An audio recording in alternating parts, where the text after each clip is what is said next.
본명 김민수, 작곡가 겸 요리사인 돈 스파이크는 2022년 9월 26일 메스암페타민 중 대중적으로 필로폰이라는 약물을 소지 및 투약한 것이 적발되었습니다.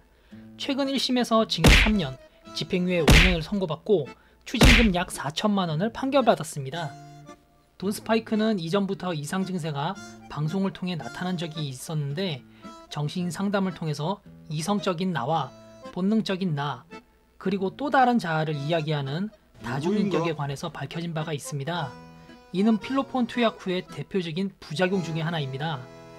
또한 나를 지새우고 오전 6시에 겨우 잠드는 일이 빈번하며 5-6시간이 10분같이 느껴질 때도 있다고 했습니다.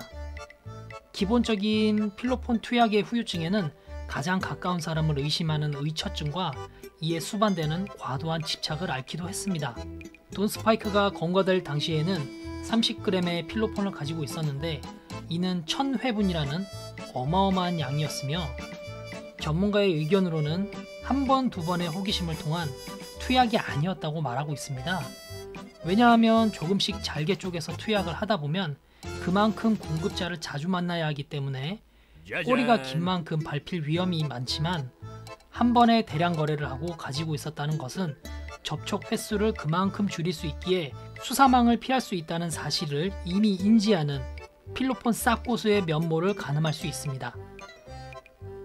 돈 스파이크의 특이한 점은 투약 기간을 미루어 보건대 중간에 텀이 없다는 것을 짐작할 수 있습니다. 원래는 필로폰을 투여하게 되면 신체적으로 몰려오는 부담감으로 인해서 각성 상태가 지나고 난 뒤에는 무조건적인 리프레시 기간이 오기 마련인데 방송과 동시에 개인 사업을 해야 하는 돈 스파이크는 현실적으로는 쉴 수 없는 환경을 가지지 못했기 때문에 남들과 같은 일상생활을 영위하기 위해서 꾸준히 필로폰을 투약했을 것이라고 예상할 수 있습니다. 현재 대한민국은 돈 스파이크 같은 재력과 유명인이 아니더라도 돈만 있다면 대량 구매는 물론이거니와 30분 안에 마약을 구할 수 있는 게 현실이 되었습니다. 또한 10대 청소년들의 마약 사범 적발 건수가 4배가 늘어났습니다. 이렇게 마약 적발 건수가 늘어나는 현재 마약은 이제 질병 중의 하나로 분류를 해야 합니다. 대한민국은 현재 처벌만으로 막을 수 있는 상태가 아님을 인정하고 사법제도와 교육의 포지션을 정해야 하는 게 현실입니다.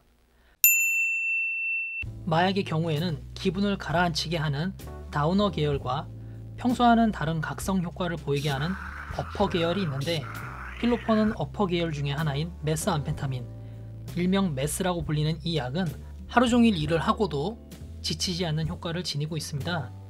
한때 이러한 각성 효과로 인해서 정신이 오랫동안 유지되고 잠을 자지 않아도 피곤함을 느낄 수 없는 특징 때문에 장거리 운행을 하는 택시기사들이 필로폰을 투약하는 경우가 덜어 있었습니다. 의학적으로 성관계 시 오르가즘을 겪을 때 뇌에서 분비되는 도파민의 양보다 100배의 강력함을 지니고 있으며 시간적으로는 짧게 4시간에서 길게는 72시간의 쾌락을 느끼며 지속이 됩니다. 각성 효과가 끝난 뒤 이성적으로는 위험성을 인지하고 투여를 그만하려고 하지만 평생에 느끼지 못한 쾌락을 잊지 못하고 뇌와 신체에서는 계속해서 갈구합니다. 예를 들면 언제든지 끊을 수 있을 거라는 자신감으로 멘탈을 무장을 해도 어느 순간 필로폰이 가져다준 커다란 쾌락의 유혹 때문에 다른 구실을 만들어 자기 합리화를 시키며 너 때문에 이런 엿같은 세상이 나를 등등의 말도 안 되는 이유를 들며 다시 약에 손을 대게 됩니다.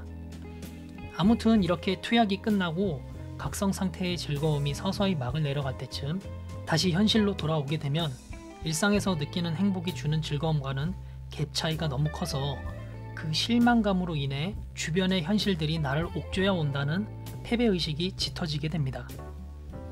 누구나 약을 끊으려 하는 의지는 가지고 있지만 이런 현실을 피하기 위해서 다시 약을 하는 악순환이 반복되는 것입니다.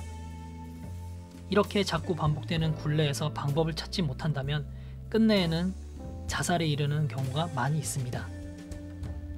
필로폰은 투약 시에 전두엽을 파괴시키는 증상이 있는데 이는 기억력이 없어지고 감정 기복이 심해지며 타인의 감정을 이해하지 못하며 자기중심적인 사고를 갖게 되면서 종국에는 폐인에 이르게 됩니다. 30여 년 전에는 폐쇄된 모임이라고 할 수 있는 특수계층, 즉 연예인이나 재벌가 또는 해외 출입이 잦은 사람들이 마약의 투약과 거래가 이루어졌는데, 최근 사례에서는 과거와는 달리 20대, 30대가 주를 이루고 있는 상황입니다. 이는 전체 마약 사건 가운데 80%에 달하는 숫자이며, 그 중에서도 학생들과 일반인들이 많아지고 여성의 성비 또한 특징적으로 많이 증가했습니다.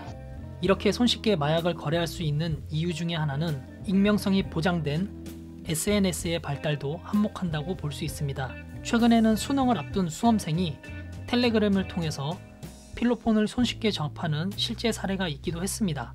또한 마약을 판매하는 총책을 검거하고 보니 고등학교 3학년이었다는 충격적인 사실을 접할 수 있습니다. 마약으로 인해서 큰 타격을 입고 있는 미국과 비교한다면 우리나라의 특징 중에 하나가 바로 예방교육이 전무하다는 것입니다. 실제로 마약에 대한 교육은 이미 마약사범으로 몸이 망가질 대로 망가지고 난 후 검거가 되었을 때 받게 됩니다. 그나마 있는 예방교육의 내용을 본다면 미디어를 통한 마약의 위험성의 경고 내용들은 하나같이 상당히 무서운 결과들, 손을 떨게 되거나 눈이 뒤집히거나 하는 등의 극단적인 면들을 많이 보이게 됩니다. 사실 중독이 되기 전 마약을 접하게 되면 이미 매체에서 접했던 심각한 상황의 사례들과는 상대적으로 노멀한 신체 상태를 유지하게 되는데, 뭐지? 나 혹시 마약을 이겨낸 슈퍼맨일지도? 이런 생각을 가지며 이로써 자신은 호기심으로 마약을 접했지만 언제든 자신의 의지로 끊을 수 있는 특별함을 가지고 있다는 생각을 가질 수도 있습니다. 하지만 마약의 일반적인 패턴을 간과한 당신은 큰 오산입니다. 이는 곧 중독의 시작이라고 볼 수 있으며, 실제의 행복과 필로폰으로 인한 각성 상태의 쾌락은 질적으로 출발선부터 다르다는 것을 인지해야 합니다. 최근 마약에 관해서 자극적인 내용만 전달하는 방송들이 미디어에 나오게 되는데, 마약의 실제 유통 사례들을 방송하고 이를 시청한 젊은 세대들이 마약의 경로와 흐름을 더 쉽게 알게 되어 접하는 이상현상이 나오게 되었습니다.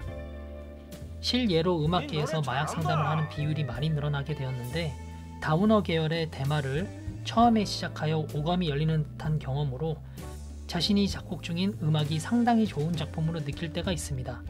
하지만 환각 상태가 지나고 난 후의 음악은 그저 그런 평작 수준에 지나지 않아 이에 대한 실망감으로 투여량을 더 늘리고 나중에는 종류를 불문하고 중독의 길로 접어드는 경우가 많이 있습니다.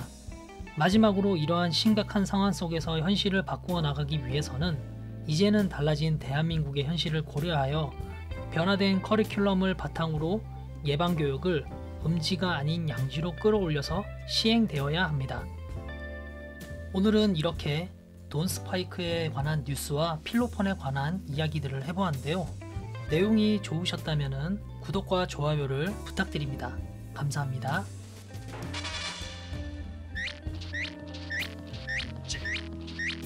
야이씨, 제발 한 번만 눌러.